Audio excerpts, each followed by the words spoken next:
Assalamualaikum warahmatullahi wabarakatuh. Perkenalkan, nama saya Nabila Rika Pudin Ain. Saya dari Poltekkes Kemenkes Malang, Prodi D3 Keperawatan Ponorogo. Di sini saya akan menjelaskan tentang artikel saya yang berjudul Pengaruh Tekanan Darah dengan Kualitas Tidur pada Remaja. Tujuan penelitian ini untuk mengetahui hubungan antara kualitas tidur dengan tekanan darah pada remaja.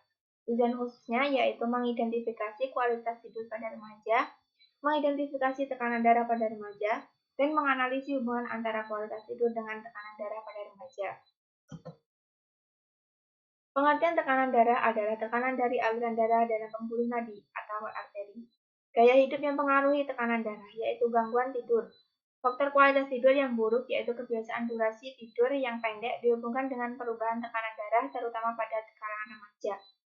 Perubahan pola tidur yang sering dialami para remaja yaitu tundaan sekolah, kegiatan sekolah dan tujuan sekolah yang dikerjakan di rumah yang menekankan waktu untuk tidur yang menyebabkan remaja akan tidur lebih larut dan bangun lebih cepat.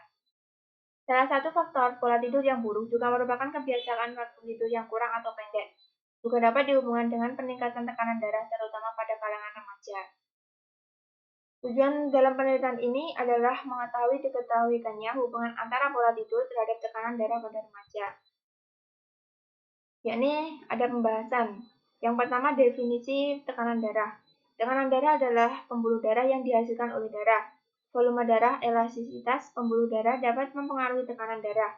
Peningkatan volume darah atau pengukuran elastisitas pembuluh darah dapat meningkatkan tekanan darah seseorang, menurut Roni dan kawan-kawan pada tahun 2009. Yang selanjutnya yaitu fisiologi tekanan darah. Tekanan darah merupakan daya yang dihasilkan oleh darah terhadap setiap satuan luas dinding pembuluh. Tekanan darah hampir selalu dinyatakan dalam milimeter air raksa atau mmHg. Karena manometer air raksa merupakan rujukan baku untuk menguatkan tekanan menurut Guitan pada tahun 2009. Heart rate atau denyut jantung adalah jumlah konsentrasi vertikal per menit. Volume secukup dipengaruhi oleh 3 faktor, yaitu faktor akhir diastolik vertikal, beban akhir vertikal atau afterload, dan kontraksivitas dari jantung menurut Dewi pada tahun 2012.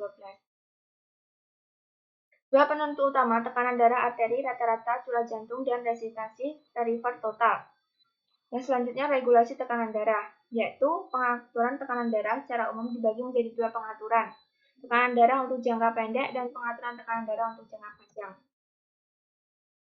Yang pertama yaitu pengaturan tekanan darah pada jangka pendek, yaitu sistem saraf, yakni sistem saraf mengatur tekanan darah dengan mempengaruhi tekanan pembuluh darah. Yang kedua yaitu kontrol kimia. Kadar oksigen dan karbon dioksida membantu proses pengaturan tekanan darah melalui refleksi komoreseptor. Yang kedua yaitu pengaturan tekanan darah pada jangka panjang.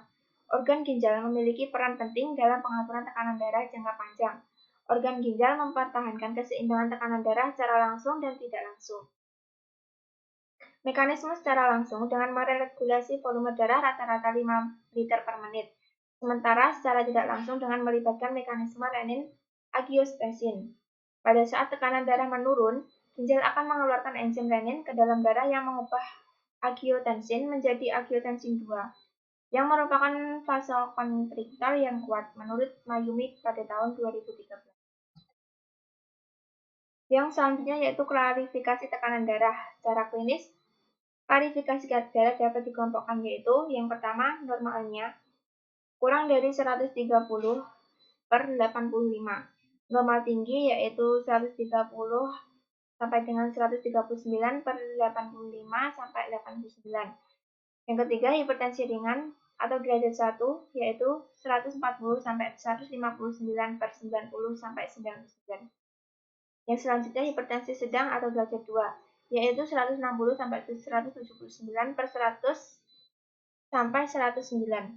Yang kelima yaitu hipertensi berat atau derajat 3 yaitu 180 sampai 209 per 110 sampai 119. Yang terakhir yaitu hipertensi sangat berat yaitu derajat keempat yaitu lebih dari 210 per 120. Yaitu ada faktor-faktor yang mempengaruhi tekanan darah, yaitu faktor usia, Tekanan darah orang dewasa meningkat seiring dengan pertambahan usia, yaitu dari 5 pria berusia 35 sampai 44 memiliki tekanan darah tinggi. Semakin bertambah usia seseorang dihubungkan dengan penurunan elastisitas pembuluh darah yang dapat mengakibatkan peningkatan tekanan darah. Menurut Potter dan Parry pada tahun 2010. Yang kedua yaitu akibat stres. Kondisi stres pada seseorang secara terus-menerus cenderung akan meningkatkan rangsangan saraf simpatis. Efek stimulasi saraf simpatis yang berlangsung secara terus-menerus akan meningkatkan tekanan darah menurut Hadi Broto pada tahun 2008. Yang selanjutnya yaitu faktor ras. Kecenderungan populasi ini terhadap hipertensi dihubungkan dengan faktor genetik dan lingkungan. Yang selanjutnya yaitu faktor medikasi. Terapi obat yang diresepkan oleh dokter kepada pasien kadang memberikan efek perubahan tekanan darah yang signifikan. Yang selanjutnya yaitu faktor jenis kelamin. Secara klinis tidak terdapat perbedaan antara signifikan dari tekanan darah pada anak laki-laki dan perempuan. Yang selanjutnya yaitu kualitas tidur. Tekanan darah dapat terbagi akibat beberapa faktor risiko yaitu riwayat keluarga, kebiasaan hidup yang kurang baik, pola diet yang kurang baik, dan durasi atau kualitas tidur yang buruk. Cara mengukur tekanan darah yaitu arteri dapat diukur secara langsung, secara invasif, dan tidak langsung secara tidak invasif. Metode non-invasif adalah metode yang paling sering dilakukan. Metode ini memerlukan sphygmometer, rangsa atau tensimeter aneroid atau jarum, dan stetoskop. Pengukuran tekanan darah secara tidak langsung dengan menggunakan auskultasi dan palpasi. Auskultasi merupakan teknik yang paling sering dilakukan. Di sini ada penjelasan definisi tidur. Tidur adalah keadaan terjadinya perubahan kesadaran atau ketidaksadaran parsial individu yang dapat dibangunkan. Tidur dapat diartikan sebagai periode istirahat untuk tubuh dan pikiran, yang selama masa ini kemampuan dan kesadaran ditangguhkan sebagai atau seluruhnya di masa fungsi-fungsi. Tubuh sebagian dihentikan. Fisiologi tidur. Siklus alami tidur diperkirakan dikendalikan oleh pusat yang terletak di bagian bawah otak. Pusat ini secara aktif menghambat keadaan terjaga sehingga menyebabkan tidur, menurut Koziad pada tahun 2010. Yang selanjutnya yaitu tahapan tidur. Terhadap dua jenis tidur, yakni tidur gelombang lambat atau REM dan tidur parsikal atau REM. Yang selanjutnya, faktor-faktor yang mempengaruhi tidur. Gangguan tidur dapat disebabkan oleh beberapa faktor, yakni sebagai berikut. Yang pertama cahaya, yang kedua aktivitas fisik, yang ketiga lingkungan, yang keempat umur, yang kelima diet, dan yang terakhir stres emosional. Fungsi tidur. Berikut adalah beberapa fungsi tidur, yaitu memelihara fungsi jantung, pembaruan sel, dan penyimpangan energi. Gangguan tidur dapat disebabkan oleh beberapa faktor, diantaranya insomnia. Insomnia adalah gangguan tidur yang kesulitan untuk tidur mempertahankan tidur pada malam hari. Yang kedua, hipersomnia. Hipersomnia kebalikan dari insomnia, yaitu terjadian kelebihan waktu tidur terutama pada siang hari. Yang ketiga, deprivasi. Deprivasi tidur meliputi kekurangan tidur pada waktu tertentu atau waktu tidur yang kurang optimal. Yang keempat, parasomnia. Parasomnia sebagai suatu aktivitas yang normal di saat seorang terjaga tetapi tidak menjadi abnormal jika aktivitas tersebut muncul di saat seorang sedang tidur.